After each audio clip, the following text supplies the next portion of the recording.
আপনারা জানেন যে খুব সাম্প্রতিক সময়ে বিশেষত 5ই আগস্ট দুঃখজনকভাবে আমরা দেখলাম যে দিল্লিতে বসে প্রেস কনফারেন্স করার সুযোগ পাচ্ছে পতিত স্বৈরাচার শক্তি। এবং এটা তো হবার ছিল, এটা যে হঠাৎ করে হয়ে গেছে এরকম কিন্তু না। এবং সরকারের জায়গা থেকে যথাযথ ব্যবস্থা না নেওয়ার ফলে, কূটনৈতিক পদক্ষেপ না নেওয়ার ফলেই কিন্তু পতিত স্বৈরাচার শক্তি, ফ্যাসিস্ট শক্তি এটা করার সুযোগ পাচ্ছে। আমরা বারবার বলেছি যে ফ্যাসিবাদ প্রশ্নে, পতিত স্বৈরাচার শক্তিকে প্রতিরোধের প্রশ্নে আমরা কিন্তু জাতীয় ঐক্য বজায় রাখতে চাই।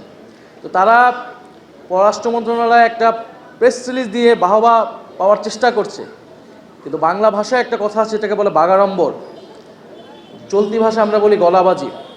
অর্থাৎ আপনি প্রেস রিলিজে বক্তব্যে বড় বড় কথা বলতেছেন, কিন্তু আপনি কোনো কূটনৈতিক ব্যবস্থা নিচ্ছেন না। এটা তো হওয়ার কথাই ছিল। তারা তো ঘোষণা দিয়েই, এবং দিল্লি সরকার তাদেরকে সহযোগিতা করতেছে, ভারত সরকার সহযোগিতা করতেছে।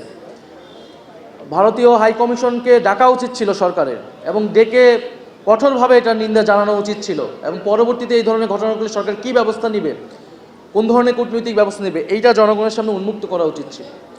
তো আমাদের সরকার দলের বন্ধুরা বারবার জাতীয় ঐক্যের কথা বলে, ফ্যাসিবাদের প্রশ্নেও তারা নাকি আছে, কিন্তু আমাদের কাছে মনে হচ্ছে সংস্কার প্রশ্নে যেরকম তারা জুলাই থেকে বিচ্ছিন্ন হয়ে গিয়েছে, বিচার প্রশ্নে এবং পতিত স্বৈরাচার শক্তিকে ঠেকানোর প্রশ্নেও এই সরকার আসলে আপোষকামী। তো সরকার যদি আপোষকামী হয়, জনগণ তো বসে থাকবে না। এবং আমরা 11 দল, যে 11 দলীয় ঐক্য আছে এবং যে সকল আরও সামাজিক রাজনৈতিক শক্তি আছে জুলাই গণ অভ্যুত্থানের পক্ষে, যারা সংস্কার এবং বিচার চায়, আমরা ঐক্যবদ্ধভাবে পতিত স্বৈরাচার শক্তিকেও আমরা প্রতিরোধ করব, তার বিচার নিশ্চিত করব, এবং যে সংস্কার গণভোটের যে গণরায় অনুযায়ী, সেই রায় অনুযায়ী আমরা কাজ করব। সরকার যে সংবিধান সংশোধন কমিটি করেছে, এই কমিটি করে সরকার লেজিটিমেসি হারিয়েছে। যে কোনো ধরনের পরিবর্তন যে তারা করতে চায় না, এবং তাদের যে জনগণের আস্থা, সে আস্থাটি হারিয়েছে। ফলে সাংবিধানিক একটি সংকট তৈরি হয়েছে, এবং সংকট তৈরি হয়েছে, জনগণের আস্থা তারা হারিয়েছে।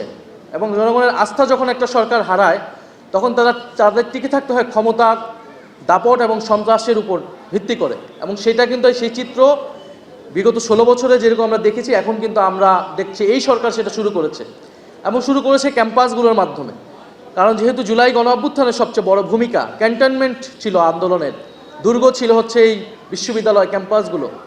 ফলে ছাত্র নেতাদের উপরে নির্বাচিত ছাত্র সংসদ এবং 11 দলের পক্ষে যে সকল ছাত্র নেতারা রয়েছেন, ছাত্র শিবির, ছাত্র শক্তি থেকে শুরু করে জুলাই অভ্যুত্থানের পক্ষের বিভিন্ন শক্তিকে তারা ক্যাম্পাসে ঢুকতে দিচ্ছে না, তারা আক্রমণ করছে নির্বিচারে। তো এই যে সন্ত্রাসের অভয়ারণ্যে তারা পরিণত করছে, আবারও ক্যাম্পাসগুলোকে দখলদারিত্ব করার চেষ্টা করছে। এবং পুলিশ, বিশ্ববিদ্যালয়ের প্রশাসন, আইনশৃঙ্খলা বাহিনী আবারও দলীয়করণ হয়েছে, তারা নিরপেক্ষ আচরণ করছে না। অর্থাৎ আমরা এটা আগেই বলেছি, এই কাঠামো, এই রাজনৈতিক সংস্কৃতি পরিবর্তন হবে না যদি গোড়ায় আমরা পরিবর্তন না করি, মৌলিক পরিবর্তন না করি। এটা কোনো ব্যক্তি প্রধানের, সরকার প্রধানের ব্যক্তিগত ইচ্ছার উপরে নির্ভর করে রাষ্ট্র পরিচালিত হয় না। তো যদি কাঠামোগত সংস্কার না করা হয়, এই সরকারও স্বৈরাচারী হবে, এবং তাদের ভিতর সেই প্রবণতা আছে, ইতিহাসেও আমরা দেখেছি। তারা একটা ব্যর্থ আওয়ামী লীগ হওয়ার চেষ্টা বিভিন্ন সময় করেছে, পারে নাই, জনগণের প্রতিরোধের মুখে পড়েছে। 96 সালেও এটা হয়েছে। তো এখনও তারা যদি আবার চেষ্টা করে, তারা আবার জনগণের প্রতিরোধের মুখে পড়বে।